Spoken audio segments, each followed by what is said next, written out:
الخوف من بكرة مش عيب، هو فطرة ربنا خلقها جوانا عشان نخطط، بس لما بيزيد بيشلك، ولما يكبر بيضيع منك اللي في ايدك.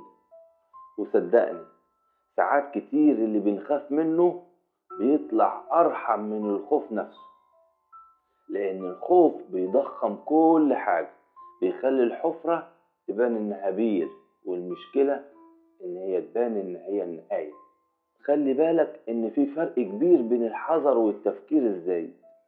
الحذر يخليك تاخد بالك من بكرة، إنما التفكير الزايد ممكن يوقفك مكانك، يخليك ما تبدأش أصلا، تفضل واقف على باب بكرة، لا تدخل ولا ترجع.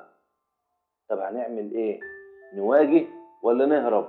نواجه بكرة بحاجتين: إنك تبذل السبب، تدور على السبب فين، وتسيب النتيجة على ربنا سبحانه وتعالى.